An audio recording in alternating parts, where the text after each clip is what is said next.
Start करते हैं। जो हम आज पढ़ेंगे, हम गवर्नमेंट स्कीम पढ़ रहे हैं। तो मैं ये दूसरा दिन है गवर्नमेंट स्कीम का, पहला दिन से हम पढ़ चुके हैं, पहली क्लास अपलोड हो चुकी है।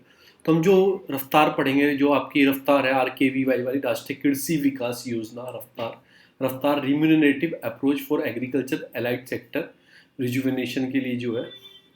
दूसरी स्कीम जो पढ़ेंगे, सोइल हेल्थ कार्ड मिशन पढ़ेंगे हम, दूसरी स्कीम। और तीसरी स्कीम पढ़ेंगे नेशनल एग्रीकल्चर मार्केट पढ़ेंगे, नम जो है। फिर नम, उसमें क्या कॉन्सेप्ट है। फिर प्रधानमंत्री अन्नदाता आय संरक्षण अभियान पढ़ेंगे, PM आशा करके जो है।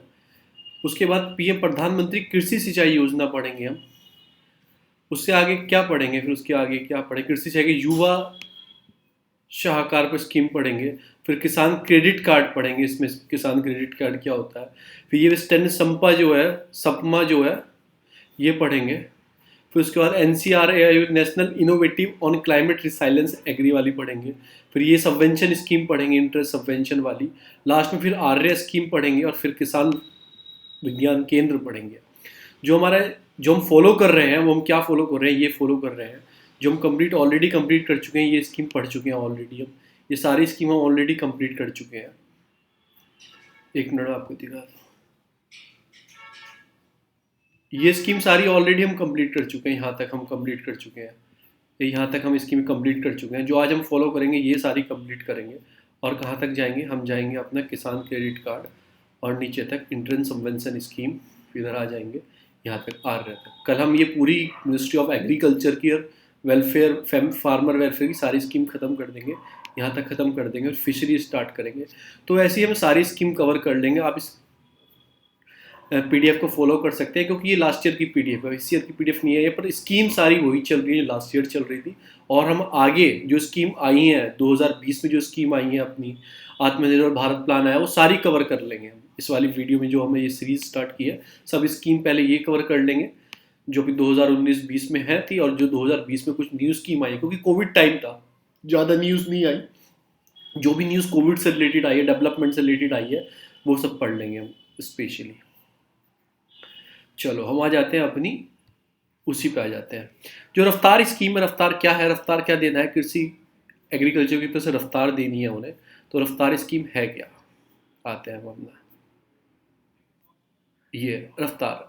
तो रफ्तार किस चीज़ को देनी है हमने, कृषि सिंचाई विकास योजना को रफ्तार देनी है हमें। किस चीज़ को रफ्तार देनी है, कृषि सिंचाई विकास योजना को। रफ्तार का मतलब क्या है, remunerative approach for agriculture allied sector rejuvenate करना है उसे, मतलब स्ट्रेंथ बनाना है, रफ्तार बढ़ानी है उसकी, कि मतलब कि रिम्यूनेट बनाना है एग्रीकल्चर। कैसे, ऑब्जेक्टिव क्या है कि स्ट्रेंथिंग करना है उसे, स्ट्रेंथन कर दो। प्रमोट वैल्यू चेन को प्रमोट करो, मिटिगेशन जो उसमें रिस्क है उनको कम कर दो, जो यूथ है जो उससे दूर भाग रहे हैं उनको एम्पावर यूथ कर दो, और नेशनल प्रायोरिटी को रखो इस चीज़ को। तो ऐसे रफ्तार दे सकते हैं।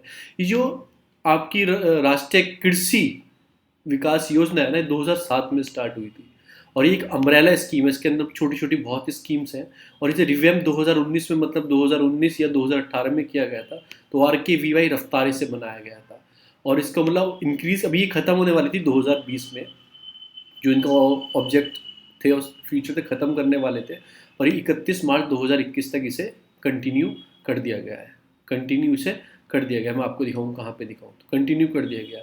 इसकी प्लानिंग कैसे करते हैं, डिसेंट्रलाइजेशन प्लानिंग होती है, मतलब कि सेंटर स्टेट को, स्टेट डिस्ट्रिक्ट को, डिस्ट्रिक्ट विलेज को। तो ऐसे काम करना होता है कि विलेज लेवल पर डिसेंट्रलाइज प्लानिंग कर दी है हमने।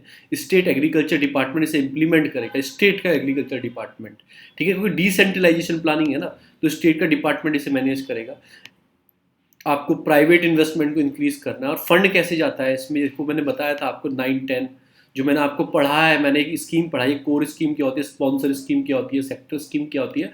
तो उसकी वीडियो है, वो वीडियो आप देख लेना, और मैं डिस्क्रिप्शन में उसका लिंक प्रोवाइड करवा दूंगा, वीडियो देख लेना। और ये PDF आपको चाहिए हैंड रिटन नोट्स की, या फिर उस विजन वाली जो है उसकी PDF आपको चाहिए, तो आप ग्रुप ज्वाइन कर लेना, उसका भी डिस्क्रिप्शन है, वहाँ से आपको PDF मिल जाएगी। तो फंडिंग कैसे, वो 9-10 जो स्टेट होती हैं, सॉरी मैंने उल्टा कर दिया थोड़ा, ये वाला ऊपर जाता, हिमालयन नॉर्थ ईस्ट स्टेट वाला तो ऊपर जाता 9-10 है, और जो बाकी स्टेट का इतना है, और यूटीज का 100% है। मैं थोड़ा उल्टा कर दिया है।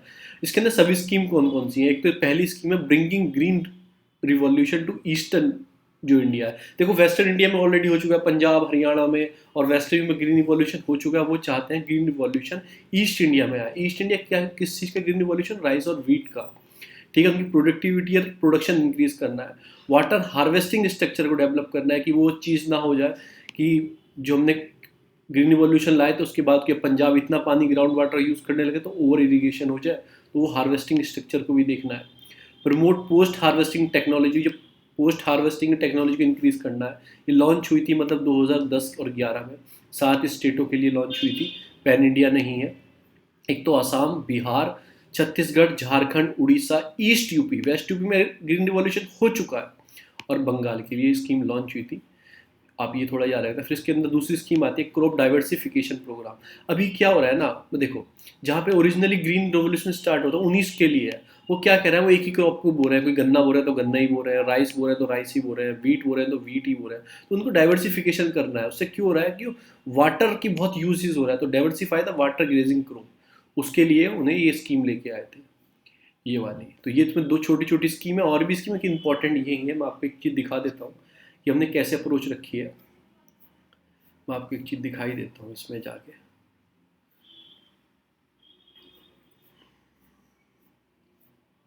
ये हम पहले पढ़ चुके हैं।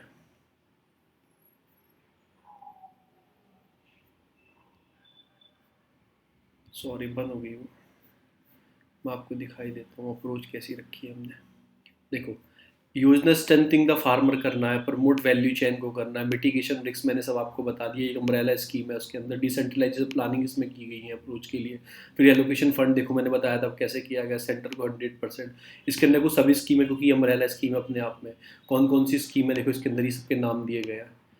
CDS होगी, फिर आपकी रिक्लेमेशन ऑफ, आपकी प्रॉब्लम ऑफ सॉइल होगी, फुट माउथ डिसीज़ के लिए वो स्कीम होगी, सेफ्रॉन मिशन भी इसी के अंदर आता है। फिर एस्केलेटिंग फोडर डेवलपमेंट, की फोडर भी चाहिए ना, मतलब उसके डेवलपमेंट के लिए है, तो ये स्कीम है। फिर मैंने आपको पढ़ा दी bringing green green revolution east India में क्या है, मतलब कौन कौन सी स्टेट इसमें आ रही है, क्या क्या करना है इसमें।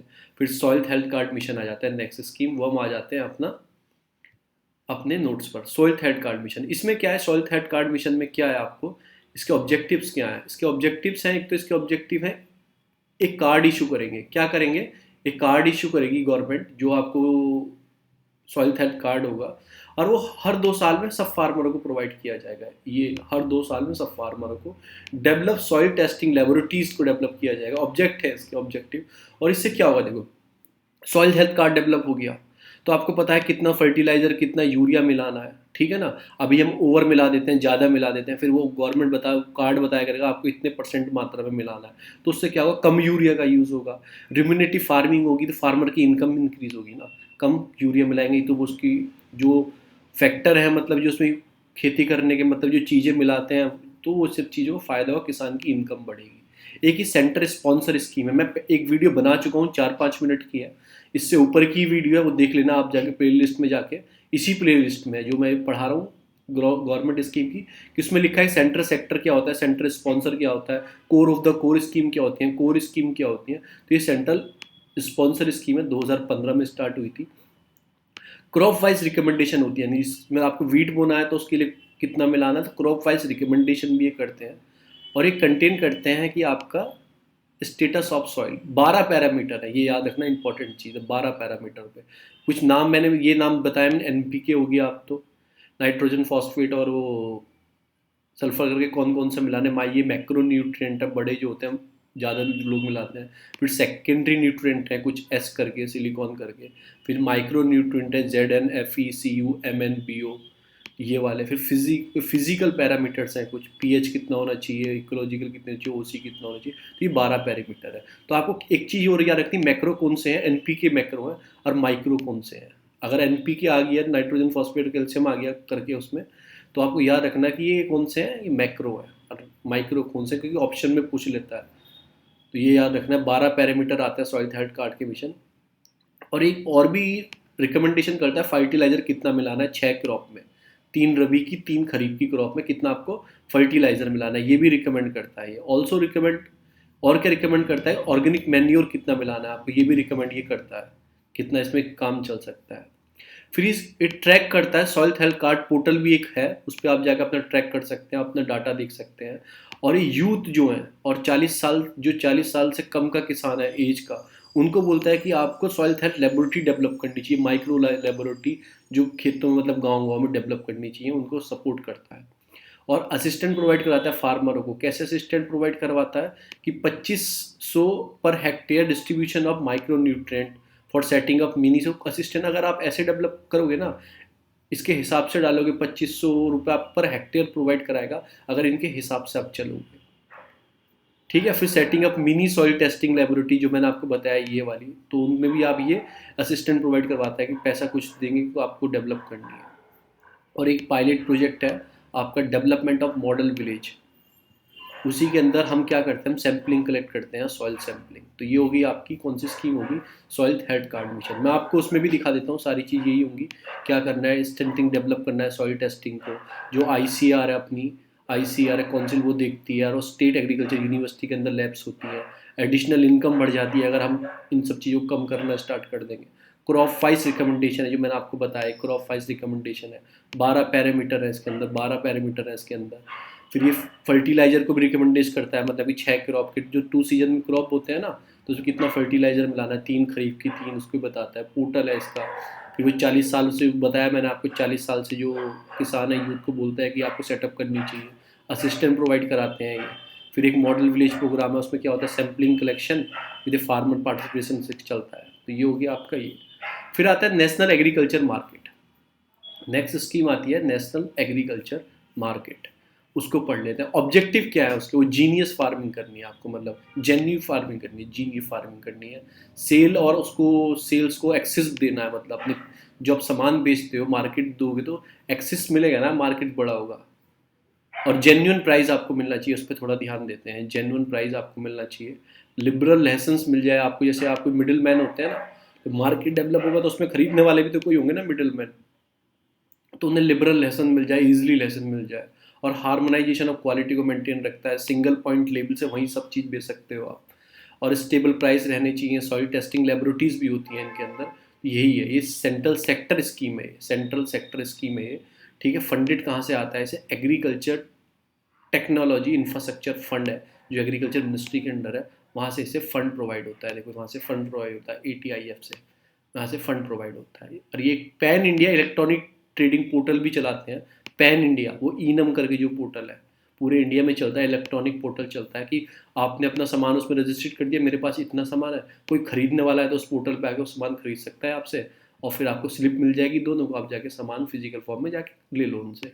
और एक नेटवर्क एग्जिस्टिंग करता है APMC की, APMC को कनेक्टिंग करता है सबको, APMC को।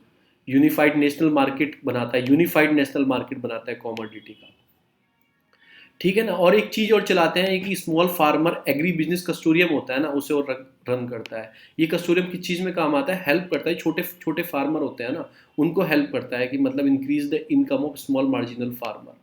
तो उनको हेल्प करता है एक तरह से, मतलब 1994 में मतलब कि स्टेब्लिश किया गया था सोसाइटी रजिस्ट्रेशन एक्ट के अंदर। देखो मैं आपको बताता हूँ क्या होता है। देखो छोटे फार्मर होते हैं ना, इनके पास टेक्नोलॉजी का ज्ञान होता है ना, इनके पास कोई मतलब ट्रांसपोर्ट की सुविधा होती है, तो उनके लिए कस्टोरियम बनाया हुआ है, कस्टोरियम बनाया हुआ है उनके लिए। तो उन्हें कुछ चीज़ रजिस्टर्ड करनी है, कोई चीज़ बेचनी है, उन्हें कुछ चीज़ को ट्रांसपोर्ट करना है, तो उनकी हेल्प करता है एक तरीके से कि छोटे फार्मर उनकी इनकम इंक्रीज हो जाए। ये सोसाइटी एक्ट 1860 के अंडर बना हुआ है, मिनिस्ट्री ऑफ एग्रीकल्चर में ही है ये याद रखना। और ये इसने अभी क्या हुआ था, पेंडेमिक टाइम पे क्या हुआ था, इसी ने ही किसान रथ ऐप चलाया था पेंडेमिक टाइम में मिनिस्ट्री ऑफ एग्रीकल्चर ने। उसमें क्या था कि problem of transport of farmer produce during lockdown में, कुछ वो प्रोड्यूस कर रहे थे ना, ट्रांसपोर्ट करने में प्रॉब्लम आ रही थी एक सिटी से दूसरे स्टेट में, तो उन्होंने एक किसान रथ ऐप चलाया था। इस पर आपने रजिस्ट्रेट कर दो, आपको सामान भेजना है तो या तो आपको स्लिप प्रोवाइड करवा देंगे, या उस सिटी से दूसरी सिटी में या कोई स्टेट में कोई चीज़ को व्हीकल जा रहा होगा गवर्नमेंट का, तो वो आपको उसकी इन्फॉर्मेशन प्रोवाइड करवा देंगे, किसान रथ। तो ये सारी चीज़ इसमें आई है। फिर इसमें क्या करता है ये नम जो नेशनल मार्केट मंडी ये वाला है एग्रीकल्चर मार्केट, ये क्या करता है, ये 585 होलसेल जो होलसेल रेगुलेट मार्केट होते हैं ना, APMC जो होते हैं, उन मार्केट को इंटीग्रेट करता है। किससे इंटीग्रेट, जोड़ता है सबसे। कैसे जोड़ता है, नम जो उसके इलेक्ट्रॉनिक फॉर्म में जो पोर्टल है उसमें अकॉर्डिंग उसमें जोड़ता है। Platform in 16 state and 2 UTs। तो एक तरीके से इसमें ये सारा वर्क करता है। It is the first interstate trade on eNAM between Andhra Pradesh और तेलंगाना के बीच में हुआ है, ये याद रखना। तो मैं आपको उसमें आ जाता हूँ, जो मैं हम फॉलो कर रहे हैं उसमें मैं आ जाता हूँ। देखो इसमें यही है, सेंट्रल सेक्टर स्कीम है, फंड कहाँ से आ रहा है, एग्रीकल्चर टैक्स से आ रहा है। ऑब्जेक्टिव इसके वही है कि लिबरल लाइसेंस को करना, जो मैंने आपको बताया लिबरल करना लाइसेंस को, हार्मोनाइज क्वालिटी को, स्टैंड को, एग्रीकल्चर प्रोडक्ट मेंटेन करना, सिंगल पॉइंट जो मार्केट ऑफ फी है उसमें हो जाना, प्रमोट स्टेबल प्राइस को रखना, किसे प्रमोट करना स्टेबल प्राइस को आपको, तो सब यही सारी चीज़ें हैं इसमें। जो सॉइल टेस्टिंग लेबोरेटरीज़ को बढ़ाना, जो मंडी में बना देते हैं, जब मंडी होती है एपीएमसी उसमें सॉइल टेस्टिंग लेबोरेटरीज भी बना देते हैं, किसान आएगा सॉइल लेगा टेस्ट भी करा लेगा। यूनिफाइड मार्केट देता है, देखो ये ईनम 16 स्टेट और 2 यूटीज़ को कनेक्टिंग करता है। फर्स्ट इंटर स्टेट ट्रेड किसकी, आंध्र प्रदेश के बीच में और तेलंगाना के बीच में हुआ था। फिर मैंने FPO आपको पढ़ा रखे हैं, वो फार्मर प्रोड्यूसर ऑर्गेनाइजेशन जो होती हैं, वो इसके पहली वाली वीडियो में वो पढ़ लेना, उनको भी मतलब ये स्ट्रेंथिंग करता है कि पहले बात आपको FPO पता होना चाहिए क्या होता है। इससे पहली वाली वीडियो में पूरा एक FPO के ऊपर ही एक लेक्चर है, स्कीम है पूरी FPO की, तो आप उसमें जाके पढ़ लेना। तो वही FPO है। अगली स्कीम आती है प्रधानमंत्री अन्नदाता आय संरक्षण अभियान, PM आशा। PM से क्या आशा रखनी चाहिए, वो स्कीम है। अपने नोट्स पे आ जाते हैं। एक तो इंश्योर करता है farmer get remunerative price for their products, मतलब वही सब चीज़ है कि किसान को अपने प्रोडक्ट का अच्छा पैसा मिले, रिम्यूनरेटिव प्राइस मिले। इसके अंदर 3 कंपोनेंट है, क्या क्या है। एक तो प्राइस सपोर्टिंग स्कीम है, physically procurement of pulses, oil seed and copra, इनको फिजिकली करते हैं। नेफेड जो है national agri cooperation market federation of India limited, जो FCI के अंडर आती है, फिजिकली मतलब पिक्योर करती है इन चीज़ों को, पल्सेस, ऑयल सीड, कोपरा को, इसके अंदर आती हैं। और पिक्योरमेंट ऑफ कोपरा अंडर PSS, देखो ये आ रहा है ना, PSS में होता है, जो कोपरा का होता है। एनी लॉसेस, जो कोई भी लॉस होगा मतलब खरीदने में और उसे मतलब करने में, एक्सपेंस मतलब कुछ चीज़ खर्चा होगा तो सेंट्रल बियर करेगा इस स्कीम के अंडर। किस चीज़ का, मतलब पल्सिस का, ऑयल सीड का, कोपरा का। कोई वीट राइस नहीं खरीद रहा है, इसके नेफ्रेट खरीदता है इस चीज़ के बारे में। देखो इसमें ये भी, इसमें ही लिखा है 3 कंपोनेंट जो है। और इसका ऑब्जेक्टिव क्या है कि फार्मर को एक रिम्यूनरेटिव प्राइस मिले, यही है। फिर दूसरी स्कीम आती है प्राइस डिफिशियंसी पेमेंट स्कीम आती है, वो हम उसमें ही जाके पढ़ेंगे, इसमें नहीं पढ़ेंगे कॉपीराइट इशू आ जाता है। तो डिफेंसिव पेमेंट स्कीम आती है, PDPS आती है। इसमें क्या होता है, कवर, ये सब ऑयल सीड को कवर करती है। ये क्या करती है, सब ऑयल सीड को कवर करती है। For which MSP is notified and the centre will pay the difference between MSP, जो डिफरेंस आएगा MSP के बीच में, एक्चुअल प्राइसिंग, मॉडल प्राइसेज होते हैं। देखो MSP के बीच में और एक्चुअल प्राइस, जो मार्केट में बिकने वाले प्राइस होते हैं और एक MSP होते हैं, मिनिमम सपोर्ट प्राइस, उसके बीच में जो मतलब कोई डिफरेंस आएगा, अगर कम लगेगी तो सेंट्रल गवर्नमेंट आपको क्या देगी, पे करेगी उसके फार्मर को डायरेक्टली टू बैंक अकाउंट। तो ये ऑयल सीड के लिए है मेनली, ऊपर वाली भी ऑयल सीड के लिए थी। तो ये फिर एक आती है पायलट प्राइवेट प्रोक्योरमेंट और स्टॉकिस्ट स्कीम आती है। इसमें क्या होता है, जो प्राइवेट कंपनीज है ना, जो खरीदती हैं, उनमें अगर कुछ मतलब प्राइस ड्रॉप हो जाए, मिनिमम सपोर्ट प्राइस से कुछ हो जाए, परेशानी आ जाए, तो government up to 50% of MSP price का गवर्नमेंट उन्हें पैसा देती है। मतलब उन्हें लॉसेज आने लगे, प्राइवेट प्लेयर को भी उन्हें बढ़ावा देना है ना, इंक्रीज करना है, तो वो भी, ये भी ऑयल सीड के लिए है। तो it's option to roll out the scheme where the private player can procure crop at MSP when the market price drop below the MSP. The private player will get the compensated through the service charge up to max 50% of MSP crop। तो ये सब उनको private तरीके से दिया जाता है। तो ये आती है अन्नदाता आय संरक्षण अभियान, अन्नदाता की आय उनको संरक्षण करना है। तो ये सब हो गया, ये सब हो गया। फिर आती है दूसरी स्कीम, उसी में ये लिखा गया है, देखो मैं आपको दिखा दूँ, इसी में सब यही दिया गया है। देखो pilot project of procurement stockage दिया गया है, प्राइस डिफिशियंसी पेमेंट दिया गया है, आप इसमें जाके फॉलो कर सकते हैं। दूसरी स्कीम पे आते हैं हम अपनी, प्रधानमंत्री कृषि सिंचाई योजना, प्रधानमंत्री कृषि सिंचाई योजना, ठीक है ना। इसमें क्या ऑब्जेक्टिव है, इन्वेस्टमेंट बढ़ाना है इरीगेशन में, और एरिया भी बढ़ाना है इरीगेशन का, हर खेत को पानी, जो उसमें एक स्लोगन है। रिचार्ज करना है एक्यूफायर जो सूख गए हैं, सस्टेनेबल वाटर मैनेजमेंट को करना है, रिड्यूस करना है जो मतलब म्यूनिसिपल वेस्ट है उसको रीयूज कैसे कर सकें एग्रीकल्चर में, वो देखना है, और प्राइवेट इन्वेस्टमेंट को बढ़ावा देना है। उसके फीचर क्या है, तो वही डिसेंट्रलाइजेशन, स्टेट लेवल प्लानिंग, जो डिसेंट्रलाइज करना है प्लान को, बिल्कुल विलेज लेवल पे लेके जाना है। Investment will happen at farm level, बिल्कुल एक जमीन लेवल पे लेके जाना है डिसइन्वेस्टमेंट। मॉनिटरी कौन करेगा इसे, integrated ministerial national steering committee है एक, जो प्रधानमंत्री के अंडर में काम करती है, वो इसे मॉनिटर करेगी, PM मॉनिटर करेगा। और उसके लिए एक एग्जीक्यूटिव कमेटी बनाई हुई है, जो वाइस चेयरमैन है नीति आयोग का, वो इसे देखेंगे। तो एक तरीके से कृषि अभियान को प्रधानमंत्री के अंदर जो कमेटी बनाई हुई है वो इसे मॉनिटर करेगी। एग्जीक्यूट कौन करेंगे उसे, जो कमेटी है वो नीति आयोग के अंडर में। और इसमें कुछ स्कीम को जोड़ के बनाया गया, एमलगेट कर दिया गया कुछ स्कीम को। कौन सी है? एक्सक्लरेटिंग इरीगेशन बेनिफिट प्रोग्राम को अंदर डाल दिया गया। एक मैंने क्वेश्चन देखा था, विजन आईएएस की मैगजीन में देखा था शायद, या इनसाइट में देखा था, जीएस स्कोर में किसी में क्वेश्चन था, उसमें ऐसे ही पूछ रखा था कि कृषि जो अपनी स्कीम है आपकी प्रधानमंत्री कृषि सिंचाई योजना में कौन कौन सी स्कीम एमलगेट कर दी गई है। तो ये तीनों भी दे रखी थी, कौन सी स्कीम नहीं एमलगेट की गई है। और एक स्कीम और देखी थी, माइक्रो इरीगेशन प्रोग्राम, तो वो इसमें नहीं है, अंदर नहीं किया गया, ये तीन ही की गई है। तो उसमें से उसको चुनना था कौन सी एमलगेट कर दी गई, ऑप्शन दे रखे थे 1 2 1 2 3 ऐसे करके। तो ये सारी स्कीम है देखो, accelerated irrigation benefit programme on farm water management OFWM और integrated watershed management programme IWWP। और ये वाटर बजटिंग जो होता है ऑल सेक्टर, मतलब कि क्या किसी को वाटर बजटिंग मिला ना, इससे आपको किसी सब मिनिस्ट्री को एक साथ काम करना है ना, इसमें सबको पैसा दिया जाता है वाटर बजटिंग के लिए, तो सबको एक साथ, क्योंकि जब भी तो इंटर मिनिस्ट्रियल इसमें स्टीयरिंग कमेटी है सब मिनिस्ट्री को मिला के। एक तो रूरल को पैसा मिल गया कुछ इंटीग्रेटेड वाटर मैनेजमेंट के लिए, कुछ एग्रीकल्चर को पैसा मिल गया इरीगेशन के लिए, कुछ इंडस्ट्रीज को पैसा दे दिया, तो सबको एक साथ मिलकर पैसा, सब सेक्टरों से पैसा आएगा इसमें। इसलिए वाटर बजट क्या ऑल सेक्टर से आएगा। और लॉन्ग टर्म इरीगेशन जो फंड है वो प्रोवाइड करवाएगा आपको नाबार्ड प्रोवाइड करवाएगा। और माइक्रो इरीगेशन फंड जो है विद नाबार्ड अंडर PM कृषि सिंचाई योजना में setup provide state finance assistant on concession rate. State को भी चाहिए कुछ, मतलब कि इरीगेशन में वर्क करना हो तो नाबार्ड भी उन्हें कंसेशन रेट पे, एक इंटरेस्ट कम रेट पे पैसा प्रोवाइड कराएगा। तो ये सब स्कीम के अंदर दिया गया है। अब आपको मैं बताता हूँ ये कुछ स्कीम थी जो इसमें ऐड की गई, इनके बारे में थोड़ा सा इन्होंने एक्सप्लेन किया हुआ है, और अपनी स्कीम के बारे में जो उसके अंदर छोटी छोटी स्कीम है। एक तो AIBP किसकी थी? मिनिस्ट्री ऑफ जल की थी। ये फास्ट है, जो कंप्लीट प्रोजेक्ट बचे हैं ना उन्हें फास्ट करने के लिए थी, वो इसके अंदर मिक्स कर दी गई है अभी। एक्सक्लेट इरीगेशन बेनिफिट प्रोग्राम, उनको जो चल रहे हैं ऑनगोइंग प्रोग्राम उनको एक्सक्लेट करने, जल्दी खत्म हो। और एक स्लोगन है प्रधानमंत्री कृषि सिंचाई योजना के अंदर हर खेत को पानी, ये भी मिनिस्ट्री ऑफ जल की है। ये क्या करती है? Creating new water source through micro irrigation both surface and ground water, क्योंकि माइक्रो इरीगेशन को बढ़ावा देते हैं, मतलब कम पानी का यूज़ हो और ज़्यादा एरिया में पानी का यूज़ हो, तो उससे हर खेत को पानी मिलना चाहिए। ये स्ट्रेंथिंग करती है जो ट्रेडिशनल प्रैक्टिस थी ना वाटर रिसोर्सेज की, उनको स्ट्रेंथिंग करती है, बढ़ावा देती है।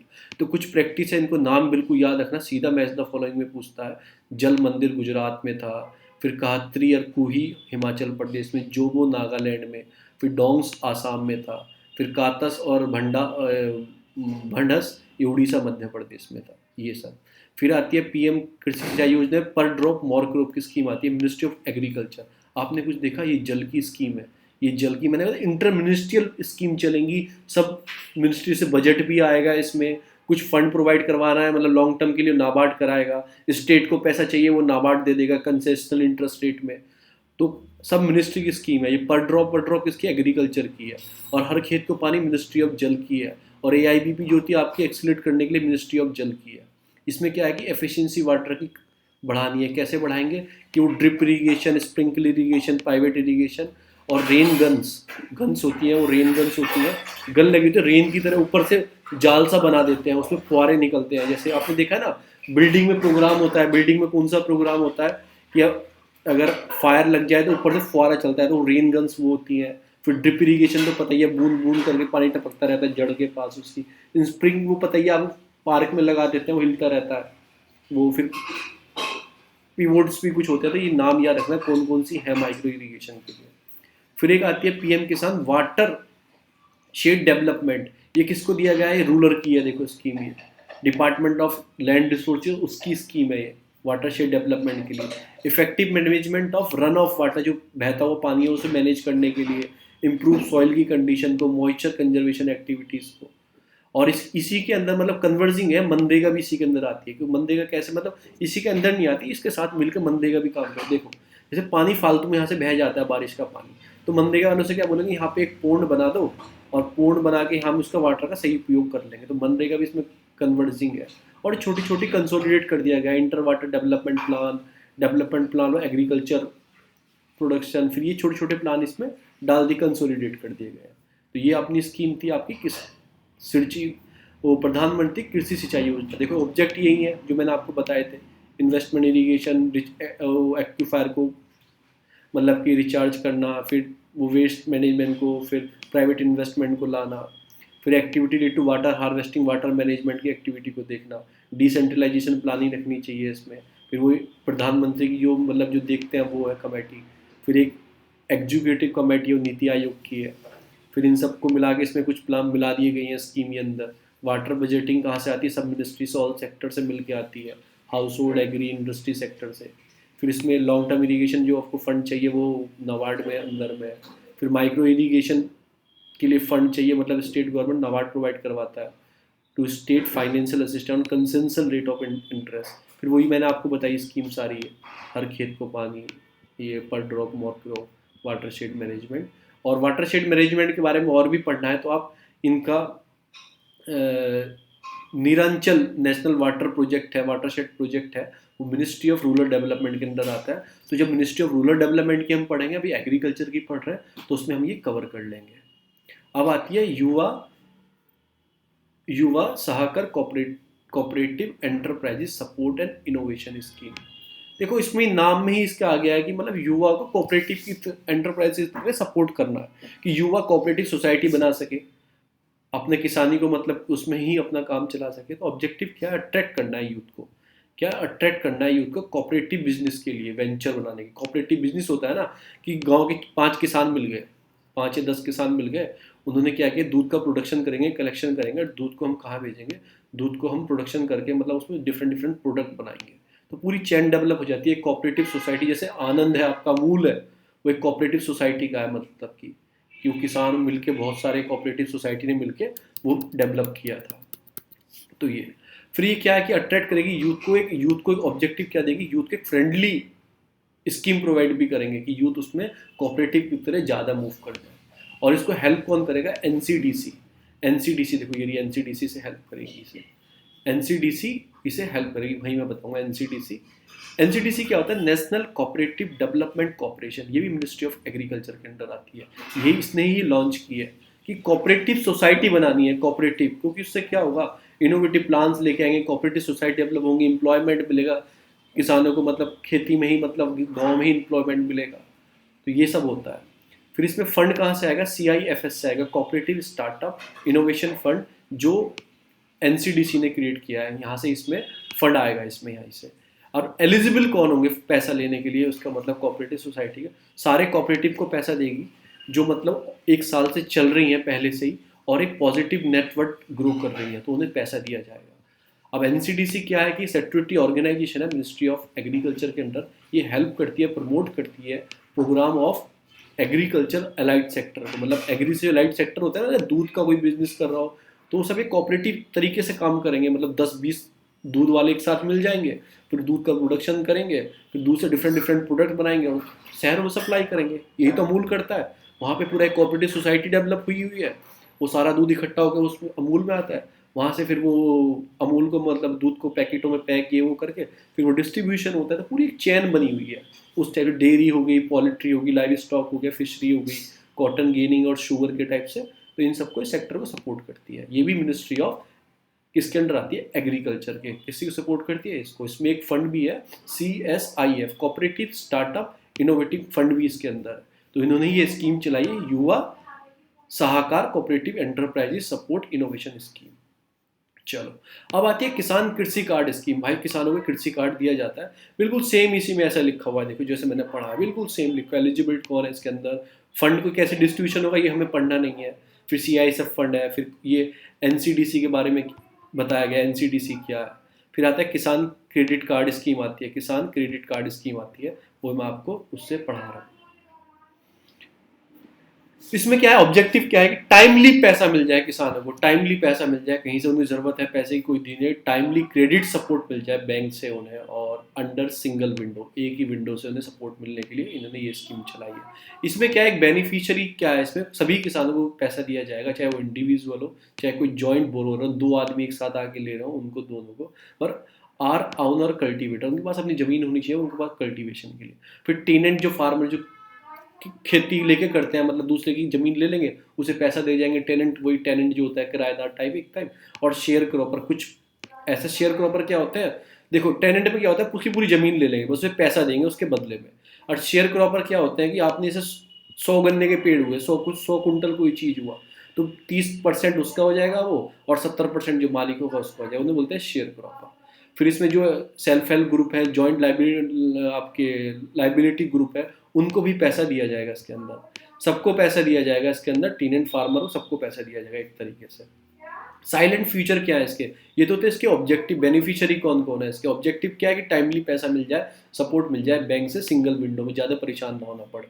और बेनिफिशियरी आपको मैंने बता दिए कौन कौन है, सभी हैं एक तरीके से। आपको यूपीएससी कैसे भी कंफ्यूज कर सकता है, कैसे कंफ्यूज करेगा, वो बोल देगा only individuals, no tenants allowed, self help group only, ऐसे बोल देगा।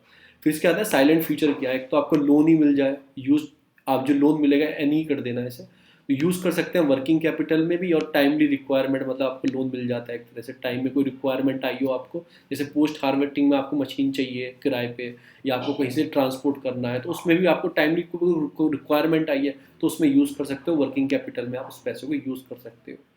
लोन फॉर नोटिफाइड क्रॉप के लिए भी ले सकते हो, cover under crop insurance scheme. मैंने आपको क्रॉप इंश्योरेंस स्कीम ऊपर पढ़ाई थी मैंने आपको, फसल बीमा योजना, वो वाली ऊपर वाली वीडियो देख लेना, मैंने पूरा लिखा है। पहले कंपलसरी था, जो लोन लेते थे ना क्रॉप इंश्योरेंस करना, बाद में वॉलंटरी कर दिया गया था, तो वो आप पढ़ लेना। तो अगर पर्टिकुलर क्रॉप के लिए आप लोन ले रहे हो तो अंडर वो इंश्योरेंस होनी चाहिए क्रॉप इंश्योरेंस स्कीम में। और ये एटीएम भी प्रोवाइड करवा देंगे आपको, क्या कर देंगे, एटीएम दे देंगे, इसमें पैसा डाल के दे देंगे, आप उस एटीएम से पैसा निकालते रहो, तो वो भी ये काम करते हैं। स्कीम कुछ रिस्क भी कवर करती है स्कीम, जैसे जो केसीसी होल्डर है, अगेंस्ट द डेथ हो जाएगी, परमानेंट डिसेबिलिटीज हो जाए, तो उसे कुछ कंसेशन प्रोवाइड किया जाता है, इंश्योरेंस भी प्रोवाइड किया जाता है।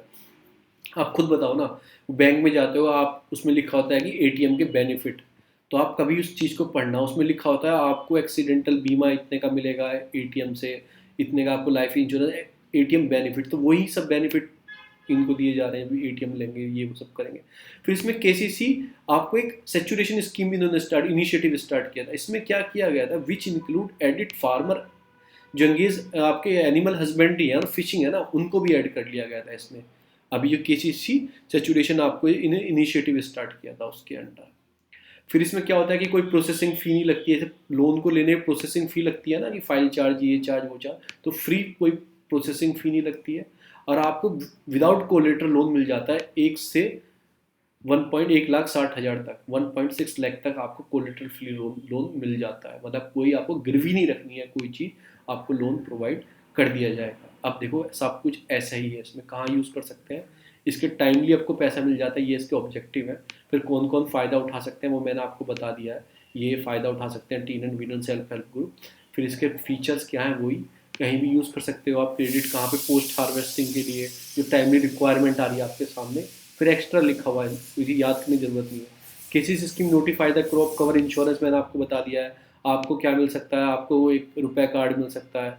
फिर मेरा इनिशिएटिव था इसमें केसीसी, आप सेटरेशन करके, मतलब उसमें एनिमल हस्बेंड्री फिशरी को भी कवर किया गया है। कोई प्रोसेसिंग फ़ी नहीं है इसमें, देखो कोई प्रोसेसिंग फ़ी नहीं है, कोई प्रोसेसिंग फ़ी नहीं है, विदाउट कोलेटरल फ्री लोन ले सकते हो 1 से 1.6 लाख तक का। अब आती है strengthening modernisation of pest management. Pest को क्यों मैनेज कर रहे हैं ना, पेस्ट से हैजार्डियस चीज़ है एक तरीके से, और लॉस भी होता है फार्मर का, क्योंकि पैसा यूज़ करना पड़ता है पेस्टिसाइड्स पे, और उसके बाद और भी काम इसमें इन्वायरमेंट को, हेल्थ हजार्ड भी होते हैं, जो ऑक्यूपेशनल हेल्थ हजार्ड होते हैं।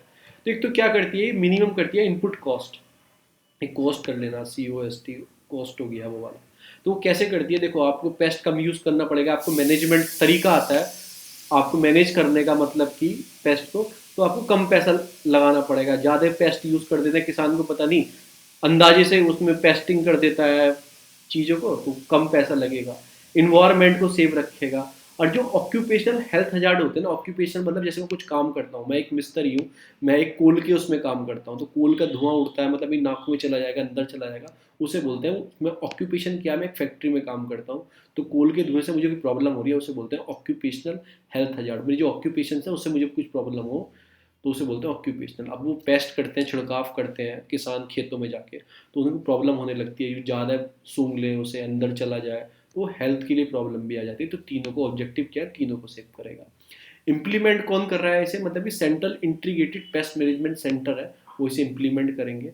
और इसके फीचर्स क्या है, तो सेंट्रल सेक्टर स्कीम है, मैं आपको बार बार बोल रहा हूँ, मैंने एक वीडियो बना रखा है, स्पॉन्सर स्कीम क्या होती है, कोर ऑफ द कोर क्या होती है, कोर स्कीम क्या होती है, तो वो वीडियो जाके प्लेलिस्ट में देख लेना। गवर्नमेंट स्कीम की प्लेलिस्ट है, उसमें इसके कंपोनेंट क्या है। एक तो इंटीग्रेटेड पेस्ट मैनेजमेंट सेंटर बनाए जाएंगे, देखो ये रहे, ये बनाए जाएंगे इसमें। फिर एक आपका लोकोटस कंट्रोल रिसर्च बनाया जाएगा। वो नहीं होते टिड्डे आए थे, टिड्डों का हमला हो गया था दिल्ली में, हरियाणा में, पंजाब में, राजस्थान में, उनको कैसे रोका जा सके, कैसे उन्हें डाइवर्ट किया जा सके, तो उनके लिए एक रिसर्च प्रोग्राम भी चलाएंगे, उन्हें कंट्रोल कैसे किया जा सके। और फिर एक इम्प्लीमेंट करता है, एक एक्ट है इंसेक्टिसाइड एक्ट 1968, ठीक है ना, उसको भी देखेगा इस वाले प्रोग्राम के अंदर। उसमें एक्ट में क्या है कि वो रेगुलेट करता है इंपोर्ट, मैन्युफैक्चरिंग, स्केल ट्रांसपोर्ट और डिस्ट्रीब्यूशन इंसेक्टिसाइड्स को, कि ये सब चीज़ करने से कोई ह्यूमन बीइंग की और एक इन्वायरमेंट पे कोई असर ना पड़े, उस चीज़ पे मेंटेन करता है ये वाला एक्ट। सब रेगुलेट करता है पूरे इंसेक्टिसाइड जो होते हैं, पेस्ट को रेगुलेट करता है एक तरीके से, उस पेस्ट का कोई असर ना पड़े ह्यूमन पे और इन्वायरमेंट पे, उसको रेगुलेट करता है, तो उसके लिए भी कोई एक्ट है। तो आपको आंसर राइटिंग में आ जाए तो इसको मेंशन कर सकते हैं, इंसेक्टिसाइड एक्ट 1968। तो ये होगी आपकी पेस्ट मैनेजमेंट में क्या होगा इस तरीके से। तो इसमें सेंट्रल सेक्टर स्कीम है, दो इंस्टीट्यूट डेवलप किए जाएंगे, टिड्डों के लिए अलग और पेस्ट मैनेजमेंट के लिए अलग। अब आते हैं national innovation climate resilience agri programme ना, क्लाइमेट को ध्यान देने के लिए ये प्रोग्राम है। चलो तो ये पढ़ लेते हैं। इसमें क्या दिया गया कि ऑब्जेक्ट क्या है कि शॉर्ट टर्म क्रॉप, मतलब सॉरी, इसमें ऑब्जेक्टिव क्या है कि improve production, risk management technology. जैसे हम वो जलाते हैं ना, पराली वराली जलाते हैं, तो मतलब एक तो प्रोडक्शन तो इम्प्रूव करना ही करना है हमें, और जो रिस्क मैनेजमेंट होते हैं ना, उस टेक्नोलॉजी को भी हमें इम्प्रूव करना है, ऑब्जेक्टिव ये है। और क्या है कि साइट स्पेसिफिक टेक्नोलॉजी, मतलब जो साइट पैकेजिंग और ऑन फार्मर, वो साइट स्पेसिफिक टेक्नोलॉजी भी बतानी है। जैसे आपको क्या है, किसान ने यहाँ पे क्या लगाया, यहाँ पे आपको मुंजी लगाई, मुंजी की पराली होगी, पराली को जलाता है, तो उसी साइड पे स्पेसिफिक टेक्नोलॉजी बनाना, क्या यूज़ करो आप, हैप्पी सीडर का यूज़ करो, यहीं पे खत्म कर दो, रिसाइलेंट कर दो, क्लाइमेट इफेक्ट नहीं आएगा, तो वो बताना है। कैपेसिटी बिल्डिंग देनी है, साइंटिस्ट को कैपेसिटी बिल्डिंग देनी है कि साइंटिस्ट को इनोवेटिव थॉट ला सकें, तो उनकी भी कैपेसिटी बिल्डिंग इसमें देनी है साइंटिस्टों को। एंड अदर स्टेक होल्डर जो क्लाइमेट रिसाइलेंट पे काम करते हैं एग्रीकल्चर रिसर्च में, उनको भी बढ़ावा देना, तो ये इसके ऑब्जेक्टिव है। साइलेंट फ्यूचर क्या है, एक तो नेटवर्क प्रोजेक्ट बनाना है आईसीआर को, Indian council of agriculture research को, एक क्रिटिकल असेसमेंट करना है क्रॉप जोन का, और वर्नेबल एरिया का वर्नेबिलिटी चेक करनी है। जैसे क्रिटिकल है, जैसे यहाँ पे कम बारिश होती है, तो उसका एक क्रिटिकल असेसमेंट करना है कि कौन सी क्रॉप लगा सकते हैं, क्या नहीं लगा सकते हैं, क्योंकि वर्नेबिलिटी एरिया है, रेन कम होती है। फिर फ्लक्स टावर डेवलप करने हैं असेसमेंट के लिए। फ्लक्स टावर क्या, वो नॉर्मल टावर जो होते हैं, वो चेक करेगा कि मतलब कि जब ग्रीन हाउस गैसेस है वो ज़्यादा तो नहीं हो रही है इस एरिया में, तो उस टाइप के रेडिएशन चेक करने के फ्लक्स टावर डेवलप कर सकते हैं, जो ग्रीन हाउस गैस चेक करेगा। पैडी, स्पेशली पैडी फील्ड में, क्योंकि पैडी फील्ड बहुत ग्रीन हाउस जनरेट करता है, मीथेन वीथेन बहुत जनरेट होती है, तो उस फील्ड के आप फ्लैक्स टावर लगा दो, तो आप चेक कर सकते हैं कि इस एरिया में ज़्यादा ग्रीन हाउस गैस तो डेवलप नहीं हो रही है। तो आप ऐसे ऐसे स्पोर्ट में जाके कम करना स्टार्ट करेंगे, तो एक तरह से फिर पूरे इंडिया में, पूरे वर्ल्ड में ऐसे कंट्रोल कर लिया जाएगा। फिर 4 कंपोनेंट है इसके। कंपोनेंट क्या है कि रिसर्च पे बढ़ावा देना है, टेक्नोलॉजी डिमोन्स्ट्रेशन पे बढ़ावा देना है, कैपेसिटी बिल्डिंग पे, और कॉम्पिटिटिव ग्रांट्स देनी है। कॉम्पिटिटिव ग्रांट्स क्या होती है ना, अगर जो स्टेट अच्छा काम कर रही है, जो आदमी अच्छा काम कर रहा है, तो उसे पैसा दिया जाएगा, ग्रांट। तो इसमें कंपटीशन क्रिएट हो जाएगा कि हम अच्छे काम करेंगे, हमें पैसे मिलेंगे। तो वही competitive grant, capacity building, technology demonstration, research, ये कंपोनेंट है आपको। तो मैं आपको चाहे जाके उसमें दिखा भी सकता हूँ, जो मैंने आपको इसमें बता रहा हूँ। तो यही सब चीज़ें, ये तो हो गया अपना पेस्ट वाला था, ये देखो ये आ गया रिसाइलेंस करना है एग्रीकल्चर को, सॉरी, रिसाइलेंस करना है, कैपेसिटी बिल्डिंग, साइंटिस्ट को बढ़ावा देना है, जो site specific technology package farmer को जो फील्ड को अडेप्ट कर सके, करंट सिचुएशन चली, मैंने आपका एग्जाम्पल बताया। फिर आईसीआर को डेवलप करना है, उसमें आईसीआर को देखना है। फिर क्रिटिकल असेसमेंट करना है, क्या हो सकता है, वर्नेबिलिटी चेक करनी है, जो एरिया है उसमें क्रिटिकल असेसमेंट करके आप बता सकते हो कि ये क्रॉप मत लगाओ, ऐसे लगाओ। फिर जो स्टेट ऑफ आर्ट इक्विपमेंट है, फ्लक्स टावर होते हैं, वो ग्रीन हाउस गैसेस को लार्ज फील्ड में चेक करने के लिए लगा सकते हो। इवेल्यूशन कर सकते हो, न्यू कोई अप्रोच आई है पैडी कल्टीवेशन के लिए। फूड, और 4 कंपोनेंट वही है कि रिसर्च को बढ़ावा देना, इनोवेटिव तरीके से रिसाइलेंट कर सके। अब आती है इंटरेस्ट सबवेंशन स्कीम आती है, और लास्ट में पढ़ेंगे आर्य और किसान विज्ञान केंद्र। फिर ये आगे, ये नेक्स्ट क्लास में कवर करेंगे, इससे आगे थोड़ा सा रह जाएगा, ये पूरी एग्रीकल्चर मिनिस्ट्री की खत्म हो जाएंगी यहाँ पे।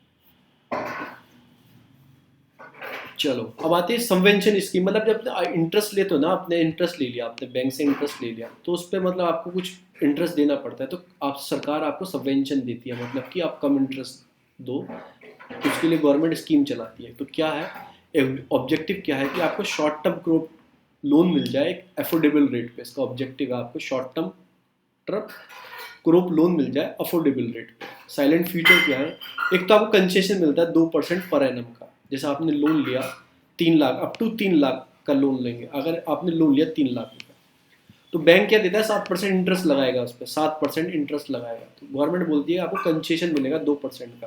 तो यहीं पे आपका 7 से 2 माइनस हो गए, तो 5 का तो यहीं पे हो गया आपका, 5 का तो यहीं पे हो गया। एडिशनल 3% का और मिल सकता है कब, जब आप प्रॉम्प्ट पे फार्मर है, मतलब आपने सही समय पर उसकी किस्त भर रहे हैं और टाइम से पहले आपने लोन भी जमा कर दिया, तो आपको एडिशनल भी 3% उस पर मिलेगा। फिर आपको 2% लोन का इंटरेस्ट देना होगा। तो ये बोलता है ये स्कीम।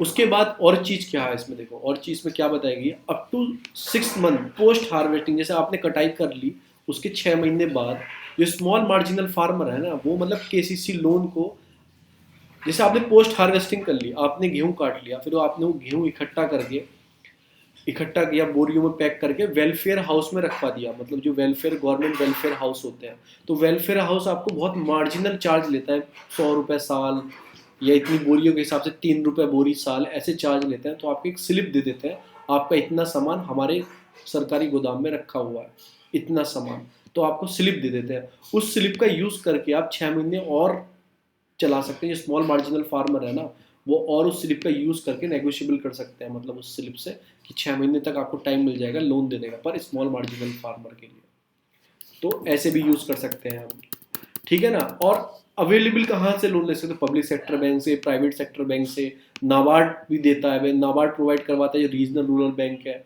उनको पैसा देता है, कोऑपरेटिव बैंक को पैसा देता है, वहाँ से भी आप ले सकते हो। एक तरीके से सब जगह जाके आप लोन अवेल कर सकते हैं। अब इसके कुछ सेगमेंट है, मतलब कि 4 सेगमेंट भी है इसमें। Interest subvention for a short term crop loan, intern subvention post harvesting crop loan, उसमें भी मिलेगा। इंटर्न सबवेंशन आपको कहाँ, इंटरेस्ट सबवेंशन आपको कहाँ मिलेगा, अंडर दीनदयाल अंत्योदय योजना जो है अपनी एरा, जो आपकी Deendayal Antyodaya national rural livelihood mission, उसमें भी आपको लोन वोन लेते हैं, उसमें भी आपको मतलब कि सेगमेंट है। और फिर कोई डिजास्टर क्लेमिटी आ गई तो उसमें भी आपको सबवेंशन दिया जाता है। तो ये सब चीज़ें इसमें है सबवेंशन की, यही चीज़ आपको इसमें मिलेगी। देखो आप जब जाओगे इसमें पढ़ने के लिए, यही चीज़ इसमें इसके अंदर है, ये सारी चीज़ इसी के अंदर है। तो ये सब चीज़ इसी के अंदर, पब्लिक सेक्टर बैंक देंगे, फिर कुछ स्कीम प्रोवाइड फॉर सेगमेंट नेमली, ये स्कीम में सेगमेंट है, ये सब चीज़ें। फिर ये आर्य प्रोजेक्ट आता है, और उसके बाद किसान विज्ञान केंद्र आएंगे। आर्य क्या है, आर्य प्रोजेक्ट क्या, attractive retain youth in agriculture. एक तो थी कोऑपरेटिव डेवलप करने के लिए यूथ को अट्रैक्ट करना है, ये करना है कि यूथ को अट्रैक्ट करना है एग्रीकल्चर के लिए, एग्रीकल्चर में आओ, फिर उसके बाद अट्रैक्ट करेगी कोऑपरेटिव वाली आपको, जो नेशनल डेवलपमेंट वो वाली थी ऊपर वाली। इसका ऑब्जेक्ट क्या है कि यूथ को एम्पावर करना है, अट्रैक्ट करना है यूथ को फार्मिंग के साइड। कैसे कर सकते हैं कि एक्टिव, और यूथ को जब अट्रैक्ट हो जाएगा तो उन्हें बढ़ावा देना है एक्टिविटी के हिसाब से, कौन सी प्रोसेसिंग एक्टिविटी कैसे होती है, वैल्यू एडिशन कैसे होता है, मार्केटिंग कैसे करोगे अपने सामान की, तो उसको भी उनको ज्ञान देना है। साइलेंट फ्यूचर क्या है कि जो हमारे कृषि विज्ञान केंद्र होते हैं ना, जो हर डिस्ट्रिक्ट में होते हैं, मतलब कि फ्रॉम ईच डिस्ट्रिक्ट वन, तो वो ऐसा काम करेगा। तो केवीसी क्या होते हैं, इन्वॉल्व होते हैं एग्रीकल्चर यूनिवर्सिटीज़ में, आईसीआर इंस्टीट्यूट में, तो टेक्नोलॉजी पार्टनर होते हैं, मतलब के मतलब कृषि विज्ञान केंद्र। तो इनकी हेल्प से हम यूथ को ट्रेनिंग वेनिंग प्रोवाइड कराएंगे इनके अंदर, ये सब करके। ऐसा कहा गया है कि in one district from each state में से ऐसा होना चाहिए, मतलब कि ऐसा आर्य पे वर्क करना चाहिए। फिर ये क्या करेंगे, 200 से 3 रूरल किसानों को, यूथ को आइडेंटिफाई करके उनकी स्किल डेवलपमेंट करेंगे कि आपको कैसे रिसाइलेंस करना है क्लाइमेट को, कैसे आपको फर्टिलाइजर्स देना है, कैसे आपको पूरी ट्रेनिंग प्रोवाइड करेंगे, ठीक है ना। तो ये सारी चीज़ इसके अंदर है। मेनली क्या, अट्रैक्ट करना है फार्मर को, मतलब कि यूथ को फार्मिंग के लिए। चलो फिर आता है कृषि विज्ञान केंद्र क्या होते हैं। ये सब विज्ञान केंद्र क्या होते हैं, कनेक्टेड होते हैं एग्रीकल्चर यूनिवर्सिटी में, आईसीआरई में, रिलेटेड कोई गवर्नमेंट डिपार्टमेंट वो भी बना सकता है, एनजीओ जो एग्रीकल्चर के काम करते हैं वो भी बना सकते हैं। It is integral part of national agriculture research system, जो है इंट्रीगल पार्ट है इसका, कि मतलब कि रिसर्च के लिए, स्किल डेवलपमेंट करने के लिए होते हैं ना। और एक तरह से ऑब्जेक्टिव क्या है, फ्रंटलाइन टेक्नोलॉजी, फ्रंटलाइन में यही काम करता है, क्योंकि गांव में डिस्ट्रिक्ट में होते हैं ना किसान विज्ञान केंद्र, तो एक फ्रंटलाइन तरीके से काम करता है। टेक्नोलॉजी नीडेड, कि कौन कौन सी नई टेक्नोलॉजी आ रही है फार्मिंग में वो बताने के लिए, क्या किसानों को करना चाहिए वो बताने के लिए टाइमली अपडेट करते रहते हैं। तो ये आईसीआर ने ऐसे ऐसे 669 केवी के पूरे कंट्री में बनाया और बनाएंगे फ्यूचर में, और बनाने की बात कर रहे हैं। और इम्फेसाइज क्या करता है, स्किल डेवलपमेंट के लिए काम करेगा। कोई लेटेस्ट टेक्नोलॉजी आ रही है कृषि उसे बताएंगे, एडवाइस करेंगे फार्मर को टाइमली पे, मतलब कि कब आपको बोना है कब काटना है, एडवाइस भी करता है। जो क्लाइमेट रिसाइलेंस टेक्नोलॉजी है, मतलब कि कैसे आपको क्लाइमेट को बचाते हुए कृषि प्रोडक्शन बढ़ा सकते हैं उसको बताता है। और ये 100% funded by the central government के अंडर में आता है। तो ये आपकी हमारी स्कीम सारी खत्म हो चुकी हैं, आप जाके इसमें भी ऐसा पढ़ सकते हो, सब मैंने बता दिया है सीधा सीधा। और किसान विज्ञान की मैंने आपको बता दिया क्या इसके ऑब्जेक्टिव है, फिर क्या ये कर सकता है, एम्फेसाइज कर सकता है स्किल डेवलपमेंट के लिए। आईसीआर मैंने आपको बता दिया जो इतने डेवलप किए हुए हैं, टाइमली आपको उनको बताएगा कि क्या क्या उन्हें करना है। और ये इंटीग्रल पार्ट है नेशनल एग्रीकल्चर रिसर्च सिस्टम का, और ये 100% funded by the central government है। ये फ्री को कौन कौन डेवलप कर सकता है, सेंक्शन मतलब एग्रीकल्चर यूनिवर्सिटी, आईसीआर, ये सब बना सकते हैं। तो ये स्कीम सारी हमारी प्रोजेक्ट खत्म हो जाता है। और इसमें ऊपर वाली वीडियो एक वीडियो और भी आज आ गई है, और एक दो डेली मैं ख़त्म कर दूँगा। हमारा टारगेट क्या है कि जो पूरी स्कीम्स हैं और 2020 में जितनी स्कीम आई है वो भी कवर, और तुम पूरे 1 डेढ़ 2 साल की स्कीम पढ़ लेंगे, क्योंकि करंट अफेयर नहीं आते हैं, रिसेंट अफेयर आने लगे हैं आजकल। तो ये सारी स्कीम खत्म कर लेंगे। इसमें 170 के आसपास पेज है। हमारा ऑब्जेक्टिव रहेगा 15 दिन में सारे पेज, 15 से 20 दिन में ये सारी स्कीम्स कवर कर लेंगे। एग्रीकल्चर की कल ख़त्म हो जाएंगी, फिर कौन सी स्टार्ट होंगी मैं आपको बता देता हूँ। एग्रीकल्चर की कल ख़त्म होके पूरी एग्रीकल्चर की ख़त्म हो जाएंगी, फिर मिनिस्ट्री ऑफ फिशिंग की पढ़ेंगे हम, फिशिंग की, हस्बेंड्री जो, फिर आयुष की, केमिकल की सारी स्कीम पढ़ लेंगे। Okay then bye.